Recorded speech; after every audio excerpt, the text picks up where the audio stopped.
So ayan, good morning mga idol. May repair tayo rito. So kung mapapansin nyo, ang daming nakatanggal. Pag reading ko may power naman. So siguro dati itong naka-down, MCT. Ngayon, may iba kasi tayong mga kasamahan na technician. Tinatanggal nila yung ibang connector. Sa madaling salita, yung tawag nila ay tikal.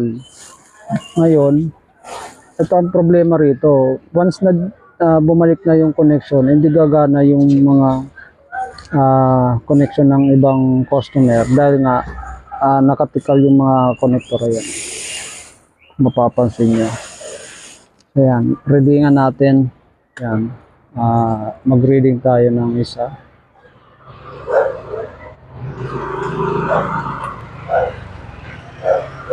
Ayan o, 21. So ibig sabihin may power na siya. Ang nagiging problema lang, yun nga, tinitikal nila once na naka-MCT.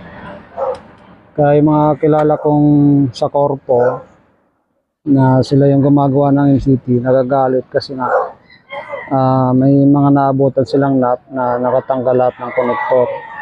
So ito yung repair ko. Ito. Yan, nakatanggal. Natagos yung ilaw. Nakatanggal siya. So yun mga idol, ibabalik na lang natin to lahat. So yan mga boss, nasubo na natin lahat ng connector na nakatanggal.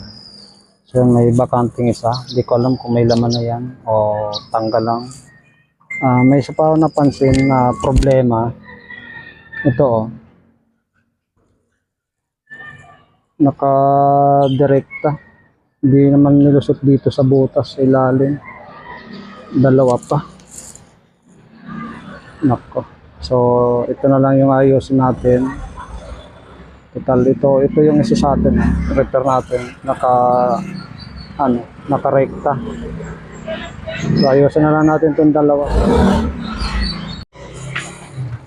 So yun ang mga boss, naayos na natin. Ipasok na natin yung dalawang nakarekta. So patry na natin sarado. Iniipitan dito. Ayan, masarado na natin. Ayan, makalalock na siya. So yan sa mga technician, sarado nyo rin yung pagkatapos ng gawin. Para kasi yung mga customer, kala nila pagbukas yung mawawala na sila ng connection.